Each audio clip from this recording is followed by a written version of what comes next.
Said Logic Class 8 and I am doing education at school Sanglar Prasad. Today I tell about metal and non-metal. सबसे पहले हमें पता होना चाहिए कि मेटल क्या होता है, नॉन मेटल क्या होता है।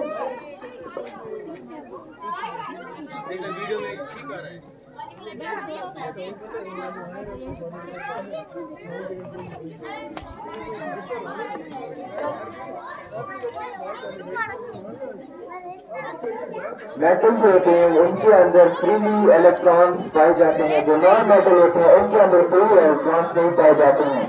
मेटल जो होते हैं उनके अंदर high melting point substance sounds उनके होते हैं, जो नॉन मेटल होते हैं उनके high melting points non substance और नॉन साउंड्स होते हैं।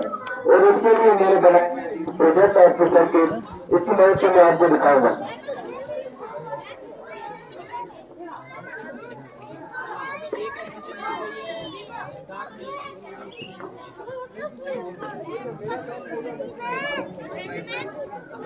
पहले मैं दिखाऊंगा नॉन मेटल क्या होता है। ये रबर है, इसमें अगर आप सर्किट देंगे इसमें इलेक्ट्रिसिटी नहीं जाएगी, ये नॉन मेटल है। और यह गुड, अगर आप इसको इलेक्ट्रिसिटी देंगे सर्किट तो इसके अंदर इलेक्ट्रिसिटी नहीं जाएगी। और ये है मेटल, इसके अंदर हम पहले इलेक्ट्रिसिटी देंगे तो ये पास होगी। ये देखिए ये पास हो रही है। तो अब आपको पता होगा कि मेटल क्या होता है, नॉन मेटल। जो मेटल होता है उसके अंदर फ्री इलेक्ट्रिसिटी पास होती है, जो नॉन मेटल होता है उसके अंदर फ्री इलेक्ट्रिसिटी नहीं पास होती है। बहुत अच्छा, बहुत अच्छा।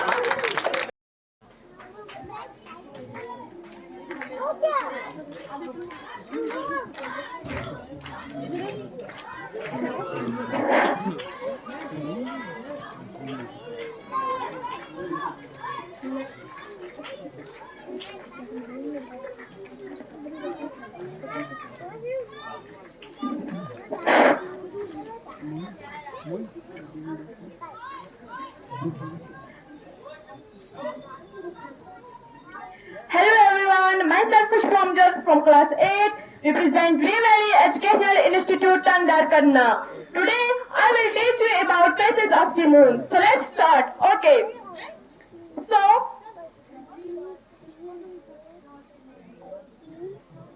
phases of the moon. So first of all, what is moon? Moon किसे कहते हैं? Moon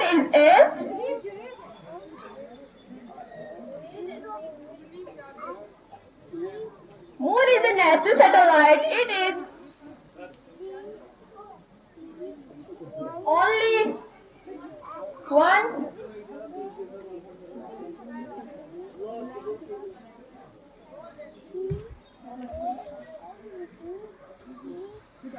जो चांद है ये एक नेचुरल सैटेलाइट है, मीन्स एक कुदरती सैटेलाइट। ये जो चांद है ये एक सैटेलाइट है जमीन की। अब हम देखेंगे, अब हमारा क्वेश्चन ये आता है कि सैटेलाइट किसे कहते हैं। सैटेलाइट मीन जो आपके इर्द गिर्द रिवॉल्व करता हो, जैसे चांद is satellite, moon is satellite और वो आपके इर्द गिर्द रिवॉल्व करता है। अब हम मून का टेम्परेचर देखेंगे। टेम्परेचर ऑफ मून, जो मून है जो चांद है उसका टेम्परेचर दिन में होता है 110 degree Celsius at day and night में हो जाता है -150 डिग्री सेल्सियस। अब ये हो गया। अब हम देखेंगे faces of the moon. How many faces of the moon? 8 faces. And कौन कौन से मैं आपको बताती हूँ। सबसे पहले तो होता है न्यू मून, नया चांद जब हमें नजर आता है। फिर होता है वैक्सिंग क्रीसेंट मींस आधा मून जो हमें बनाना की शेप में नजर आता है। उसके बाद होता है फर्स्ट क्वार्टर जो हमें हाफ मून नजर आता है। उसके बाद वैक्सिंग गिम्बल्स मींस सूजा हुआ मून। उसके बाद फुल मून जो हमें 14 से 15 डेज में नजर आता है। उसके बाद हो गया वैनिंग गिम्बल्स मींस घटाया हुआ मून। उसके बाद थर्ड क्वार्टर, ये भी फर्स्ट क्वार्टर ही की तरह ही हाफ मून होता है। फिर वैनिंग क्रीसेंट जो हमें फिर बनाना की शेप में नजर आता है लेकिन घटाया हुआ। उसके बाद फिर न्यू मून, ये चलता ही रहेगा। अब मैं आपको बताती हूँ, जो मून है ये अर्थ और सन के दरमियान में आता है, मींस बीच में। पाकिस्तान में। जो मून आपको नजर आ रहा होगा कि ये सीधा है, लेकिन ऐसा बिल्कुल भी नहीं है, क्योंकि जो मून है ये 5 डिग्री सेल्सियस पे टिल्ट है, 5 डिग्री सेल्सियस टिल्ट, और ये अपनी ड्यूरेशन कंप्लीट करता है 27,153 डे में। अब जो मून है, मून की 2 साइड्स होती हैं, 2 साइड्स कौन कौन सी, एक बैक और दूसरा फ्रंट। जैसे हम इंसान से हमें एक बैक होती है और दूसरी होती है फ्रंट। इसे भी एक ब्राइट और एक डार्क। ब्राइट इसे देखिए जो ब्राइट रिफ्लेक्ट होती है। जो मून होता है, मून पे हमारे बहुत सी फेस्टिवल्स डिपेंड हैं। कौन कौन सी, जैसे ईद उल अजहा, ईद उल फितर, रमजान वगैरह, और भी बहुत सी फेस्टिवल्स डिपेंड हैं। Thank you.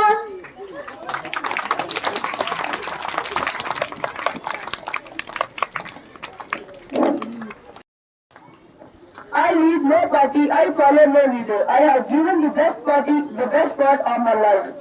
Now I would like to call Nehru Group, please come on the stage.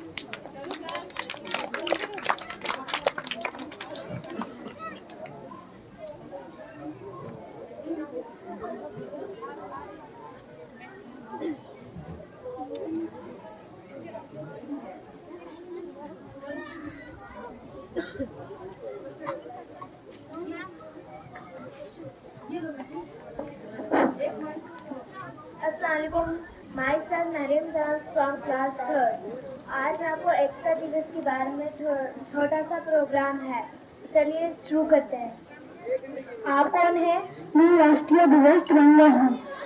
आप में कितने रंग हैं? मेरे तिरंगे में 3 रंग हैं। पहला रंग केसरी है। केसरी किसकी निशानी है? केसरी बहादुरी की निशानी है। दूसरा रंग? दूसरा रंग सफेद है। किसकी निशानी है दूसरा रंग? सफेद रंग शांति की निशानी है। तीसरा रंग? तीसरा रंग हरा है। वो किसकी निशानी है? हरा रंग हरियाली की निशानी है। अच्छा, दूसरा कौन है? मैं राष्ट्रीय फल आम हूँ। हाँ, आप क्यों राष्ट्रीय फल आम हो? क्योंकि मुझे पोषक तत्व पाया जाता है। अच्छा, दूसरा कौन है? आप कौन हो? मैं राष्ट्रीय पुष्प कमल हूँ। पुष्प मतलब? फूल। अच्छा, आप क्यों राष्ट्रीय पुष्प माना जाती हो? क्योंकि मिट्टी में फैलती है, इसलिए मुझे राष्ट्रीय पुष्प घोषित किया गया है। दूसरा कौन है?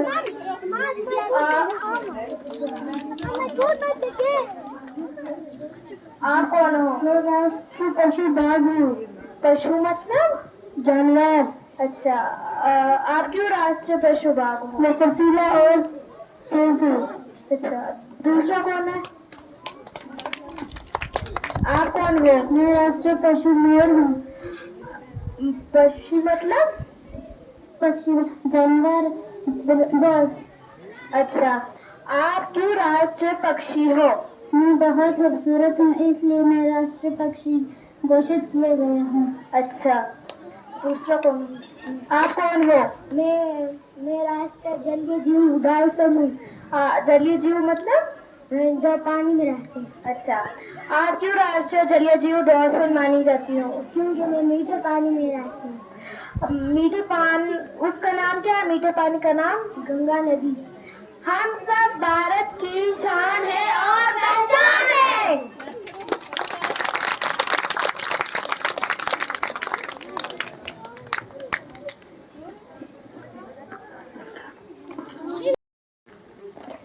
अमल से जिंदगी बनती है, जन्नत भी जहन्नम भी।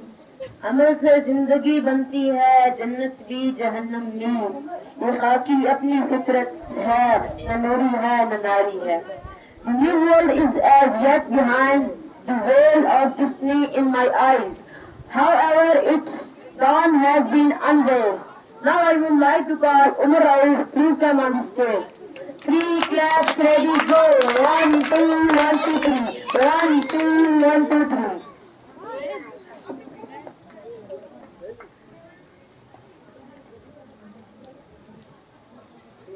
Respected principal sir, respected teachers, and my dear friends, chief guest. Assalamu alaikum. I am Umar Raouf from class 5th. Today my topic is the hair and soul science. एक बार की बात थी, एक कछुआ और एक खरगोश आपस में बहुत अच्छे दोस्त थे। वो हर रोज आते, आपस में मिलते, खेलते कूदते और चले जाते। एक दिन क्या हुआ, खरगोश जो था, खरगोश बोलने लगा कछुए को, भाई मैं हमेशा तुझसे तेज भागता हूँ और तू भाई आहिस्ता आहिस्ता चलता रहता है। फिर जो कछुआ था, कछुआ बोलने लगा, कोई बात नहीं भाई, आज हम एक काम करते हैं, एक रेस लगा लेते हैं। तो खरगोश बोलने लगा, कोई बात नहीं भाई, लगा लेते हैं। तो खरगोश जो था उसने अनाउंस किया कि पूरे जंगल में अनाउंस किया कि आज हमारी रेस है। कछुए और खरगोश में जो है वो रेस चल रही है। सभी जो जंगल के जानवर थे वो कछुए का मजाक उड़ाने लगे, भाई आप नहीं भाग सकते, आप हार मानो।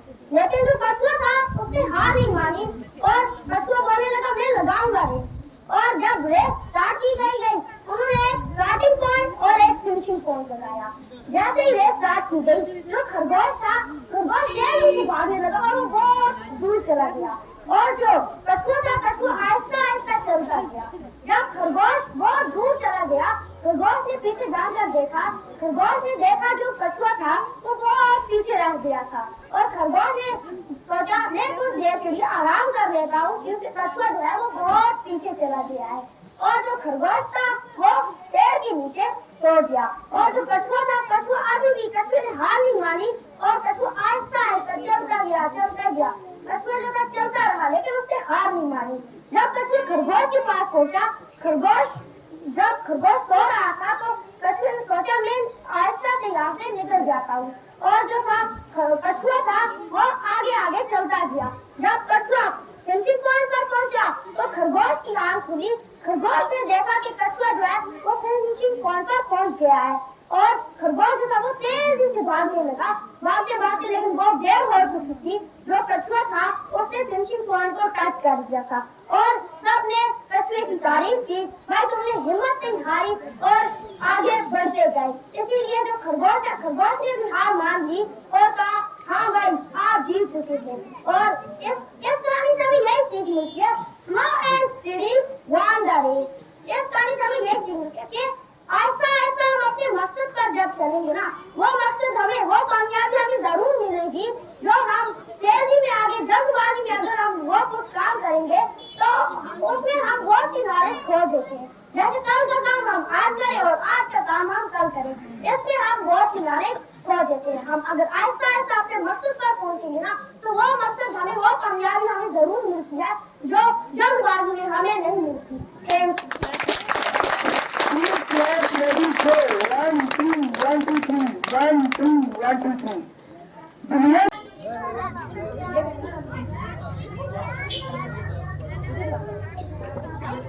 What the action and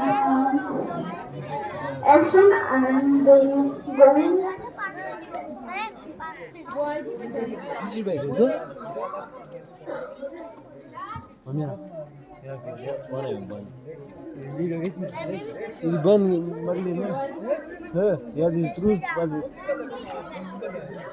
What is action was that the last the action of student led conference देख के बहुत खुशी हुई कि एक एजुकेशन सिस्टम में चेंज शुरू हो गई और इस चेंज की जरूरत है। वो ट्रेडिशनल पढ़ाई, बच्चे को A for apple B for boy पढ़ाना, वो अब कोई एक्सेप्ट नहीं करता है, क्योंकि आज की जो कंपटीशन ये है, कंपटीशन में प्रैक्टिकली बच्चा कितना साउंड है वो माने रखता है। अदरवाइज हम बच्चे को ट्रेडिशनली किताब थमा देते थे, हाँ बच्चा आज आपने यहाँ से यहाँ तक ये पेज पढ़ रहा है, कल वो पढ़ना है, वो चीजें खत्म हो गई। वो जो आज का दौर है इसमें हमारे बच्चे हर एक सिस्टम में, हर एक फन में, हर एक एकेडमिक्स में कंपटीशन में आ गए, भले ही वो कोई भी फील्ड हो। मैं पिछले दिनों भी इनका एक यहाँ पे इवेंट था रेस का, उसमें भी बता चुका हूँ, चाहे वो एकेडमिक्स हो, चाहे वो स्पोर्ट्स हो, चाहे वो कल्चर हो, हर एक सिस्टम में कंपटीशन आ गया है। पहले क्या हुआ करता था कि फील्ड में कंपटीशन में नहीं होता था, वो कहते थे कि अंधों में काना राजा, ठीक है, लेकिन आज क्या है, आज आपको चैलेंज मिलता है, आगे से कम्पीट करने के लिए बच्चे मिलते हैं। और मैं मुबारकबाद देना चाहता हूँ अल्ताफ साहब को, जिन्होंने कि तहसील करना के कुपवाड़ा का फार फ्लंग तहसील है, इसमें ये कंसेप्ट और ऐसे कंसेप्ट का स्कूल बनाया है यहाँ। और उम्मीद रखता हूँ कि वो अपने बच्चों को इसी सिस्टम पे चलाएंगे, ताकि हमारा ये बच्चा जो सेंटर में या हमारे कैपिटल में जाके वहाँ के जो बड़े स्कूल हैं उनके साथ कंपटीशन कर सके। इसमें दो चीजें हैं, एक तो स्कूल की भी जिम्मेवारी है और प्लस पेरेंट्स का बहुत बड़ा रोल है। पेरेंट्स का रोल इसलिए है कि उन्होंने स्कूल अथॉरिटीज के साथ टच में रहना है कि हमारा अगर बच्चा स्कूल जाता है उसने क्या सीखा है, किस लेवल की उसको एजुकेशन मिल रही है, क्या जो हम अपने बच्चे पे इन्वेस्ट कर रहे हैं उसका आउटकम हमें कल मिलेगा या नहीं मिलेगा। ये जिम्मेवारी पेरेंट्स की, जो माँ बाप है बच्चों के। देखो, ये बच्चे जो है हमारा आने वाला कल है, ये समझ लो कि आपका करना, आने वाला करना यही है। इसके साथ आप लापरवाही करोगे तो आने वाले दौर में हमें पछताना पड़ेगा।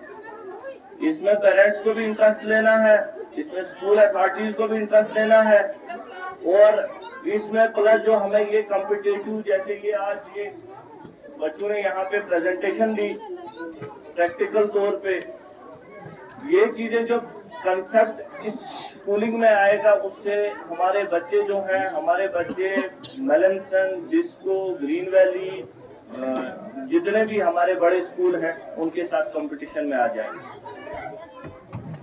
टैलेंट की यहाँ पे कोई कमी नहीं है। ये आपने देखा होगा, जो बाहर से यहाँ आए हैं उन्हें देखा होगा कि छोटे नन्हे मुन्ने बच्चे जो हैं, आपने देख लिया होगा कि टैलेंट की में कोई कमी नहीं है, लेकिन अब एक रास्ता सही सिमत देने की जरूरत है, सही उस्ताद देने की जरूरत है। जब एक शागिर्द को वक्त पे सही उस्ताद मिलेगा तभी वो अपनी जिंदगी के मकसद में कामयाब होता है। वही तब उसको मिलता है कि जो पेरेंट्स उससे चाहते हैं, चाहे वो दीनी एतबार से हो चाहे वो दुनियाई एतबार से हो। बाकी मैं एक गुजारिश रहेगी मेरी, जो पेरेंट्स यहाँ आए हुए हैं, कि आप अपने जो बच्चे हैं, चाहे वो ये छोटे बच्चे हैं या घर में जो इनके बड़े बच्चे हैं जो हायर स्टैंडर्ड्स में हैं, उनका खुदारा ख्याल रखें, उनके आने जाने का ख्याल रखें, उनकी दोस्ती यारी का ख्याल रखें कि किसके साथ उठते हैं, किसके साथ बैठते हैं। देखो, बच्चे पे स्कूल अथॉरिटीज का सुबह 9 बजे से 4 बजे तक कंट्रोल रहता है, लेकिन 4 से सुबह 9 तक जो पूरा टाइम है वो पेरेंट्स ने कंट्रोल रखना है। आप भी जानते हैं कि करना की 1-1.5 साल पहले अगर आप हालत देखते तो क्या थी, तो आज क्या है। शायद ये प्लेटफॉर्म नहीं है यहाँ कहने का, लेकिन आपने ये खुद नोटिस किया होगा। हम अपनी कोशिशों में रवा दवा हैं, हमें जो भी आपके बच्चों के दुश्मन मिलेंगे उनको हम सलाखों के पीछे रखेंगे, लेकिन उसमें आपका फर्ज है कि आप सारा बोझ हम पे न डालें। थोड़ी पेशरफ्त आप भी करें, अपने बच्चे की केयर करें, अपने बच्चे की दीनी हिसाब से तरबियत करें। जो दीनी, जितनी दुनियावी तरबियत जरूरी है, साथ साथ में दीनी तरबियत भी बहुत ज्यादा जरूरी है। और जिस बच्चे को दीनी तरबियत सही हिसाब से मिली हो वो कभी किसी गलत रास्ते पे जा ही नहीं सकता, क्योंकि हमारा दीन गलत रास्ता बताता ही नहीं। तो मैं गुजारिश करूंगा, जब सुकून से बच्चे आ जाए उनको ऐसे दर्जा में डालें, मौलवी साहब को कहें कि उनको ऐसी तरबियत दें कि वो गलत सोबत में ना बैठे। हमारे बहुत सारे बच्चे जो ड्रग्स में इन्वॉल्व हो गए हैं, आज तो माँ बाप सर पे हाथ रख के रोते हैं, लेकिन कहीं ना कहीं हमेशा जब मेरे ऑफिस में आते हैं मैं उनको यही बताता हूँ कि गलती आप लोगों की है। आपने बच्चे को 500 रुपया थमा दिया, आपने बच्चे से पूछा नहीं आपने 500 रुपया किस चीज पे लगाया। कहाँ लगाया है आपने, कि कौन सी चीज लाई। बच्चा कॉलेज जा रहा है, हायर सेकेंडरी जा रहा है, बच्चे ने बाप को बता दिया या अपनी मदर को बता दिया कि मुझे स्कूल में या मुझे कोई ऐसी बुक लानी है तो मुझे 500 चाहिए, 1000 चाहिए। क्या वापसी पे आके शाम को आपने उसका बैग चेक किया, उससे पूछा कि वो सही मालूम है उसने वो चीज लाई है, कहीं वो गलत रास्ते पे तो नहीं जा रहा, पैसा सर्व कर रहा है। तो अल्हम्दुलिल्लाह काफी हद तक हमें जो ये ड्रग मेनेंस है यहाँ पे था पहले से, उस पर कंट्रोल हो चुका है, तो 60% हम कामयाब हो चुके हैं। तो हम अपनी कोशिशें ऐसे ही रवा दवा रखेंगे, लेकिन इसमें पेरेंट्स का साथ बहुत ज्यादा जरूरी है। तो साथ में जो एजुकेशन के जो यहाँ पे अथॉरिटीज हैं, चाहे किसी भी स्कूल के हो, गवर्नमेंट स्कूल हो, प्राइवेट स्कूल हो, इनकी भी एक रेस्पॉन्सिबिलिटी है कि ये चीजें ये बच्चों के दिमाग में अगर आज से हम डालेंगे कि ड्रग क्या चीज है, इससे क्या क्या साइड इफेक्ट्स हैं, इससे हम किस सिमत चले जाएंगे, तो वो चीजें समझाने की जरूरत है ये छोटे छोटे नन्हे मुन्ने बच्चों को। तो ये था। इसके अलावा जो यहाँ पे जितनी भी प्रेजेंटेशन हुई उसमें हर एक बच्चे ने अपनी कोशिश की और बहुत अच्छी तरीके से कोशिश की। इतना मैं एक्सपेक्ट नहीं करता था कि यहाँ पे भी इस लेवल की स्कूलिंग हो सकती है। कहीं ना कहीं मैं सोचता था कि नहीं, करनाल के जो रहने वाले हैं ये शायद इसीलिए शिफ्ट करते हैं कि हम श्रीनगर में रहें, कहीं अच्छी स्कूलिंग कराएं। मैं आज ये चीज देख के मैं उनको ये मैसेज देना चाहता हूं कि आपको कहीं दूर जाने की जरूरत नहीं है, आपकी लोकेलिटी में बहुत अच्छे स्कूल हैं। तो ये चीजें जो हैं ये कल अभी तो हमें नहीं दिखेंगी, जब ये बच्चे कल हमारा फ्यूचर बनेंगे तब जाके हमें एहसास होगा नहीं भाई इनकी परवरिश सही हुई है। मैं बहुत बहुत शुक्रिया अदा करना चाहता हूँ। मुझे स्टूडेंट नेट कॉन्फ्रेंस की जो अथॉरिटीज आई हैं इनका भी शुक्रिया अदा करना चाहता हूँ और इनसे रिक्वेस्ट करूंगा कि ये सिर्फ आप एक स्कूल तक नहीं ये रखें, क्योंकि आप भी जानते हैं हम ये यहाँ पे गरीब लोग बहुत सारे हैं, पसमानदा लोग बहुत सारे हैं जो सरकारी स्कूलों में अपने बच्चों को तरबियत देते हैं, लेकिन वो भी हमारे बच्चे, वो भी कहीं ना कहीं जाके कल उनको ये एहसास ना हो कि हम उस बच्चे से पीछे हैं। मैं इनसे ये रिक्वेस्ट करूंगा कि ये कंसेप्ट आप गवर्नमेंट स्कूलों में भी लाएं, यहाँ के जितने खासकर करनाल तहसील की, तो आइंदा के लिए हमें फ्यूचर में एक अच्छे डॉक्टर तो मिल जाएंगे, लेकिन टेक्निकली डॉक्टर कितना साउंड है वो मैटर करता है, प्रैक्टिकली कितना साउंड है वो मैटर करता है। कि बच्चे ने डिफरेंट प्रोग्राम्स यहाँ पे प्रेजेंट किए और जो किस पे जिनका बेस था साइंटिफिक टेम्परामेंट का, यानी कि बच्चों ने अभी तक क्या सीखा है लीड से कोऑपरेशन करने के बाद। हमने बहुत सारी नई चीज़ें और इनोवेटिव चीज़ें सीखी हैं जो बाकी स्कूलों में पॉसिबल नहीं है, और ये इन्हीं चीज़ों से लेकर जैसे कि लर्निंग बाय डूइंग मेथड है, प्रैक्टिकल बेस्ड मेथड है, या साइंटिफिक टेम्परामेंट में बच्चे में इम्प्रूव करना, ताकि उसको चीज़ों की अच्छी तरह से मुशाहिदा हो, वो चीज़ों को अच्छी तरह से देख पाए। हमारी गाड़ी में जब हमें कोई चोट आती है वो रेड कलर इसके लिए होता है क्योंकि उसमें प्रोटीन होती है, उसका नाम है हीमोग्लोबिन। हमारी बॉडी में 5 लीटर ब्लड होना चाहिए। ब्लड के 2 कंपोनेंट होते हैं, first fluid, plasma, second cells, red blood cells, white blood cells, platelets. अस्सलाम वालेकुम, today my topic is plasma.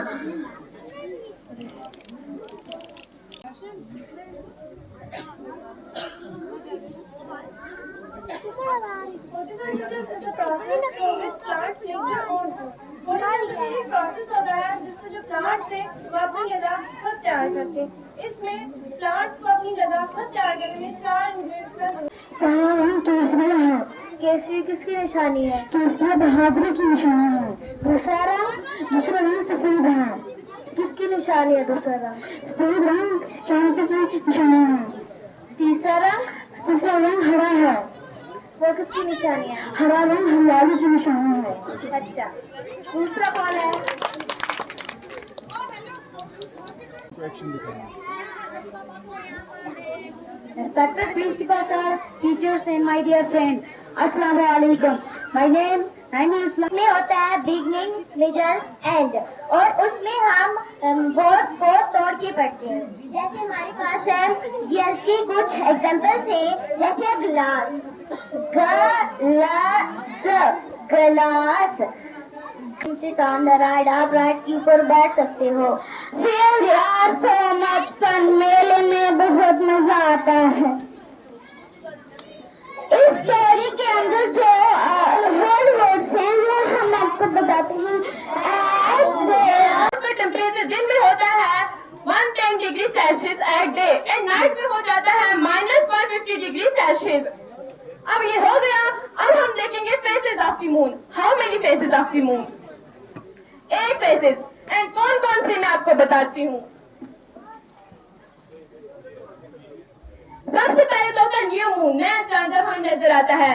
फिर होता है वैक्सिंग क्रीसेंट, मींस आधा मून, जो हमें बनाना की को बोला कि इनकी तैयार होने में मदद करो, और रात भर इनकी मदद करती। जब इवेंट में जाने का टाइम आया तो सिंड्रेला ने हिम्मत जुटाकर अपनी स्टेप मदद से बोली कि क्या मैं भी पार्टी में जा सकती हूँ। उसने कहा, वो हंसने लगे और कहा कि तुम जाओगी पार्टी में, तुम नौकरानी हो और तुम्हारे कपड़े देखो। फिर वो अपने कमरे में जाकर रोने लगती है।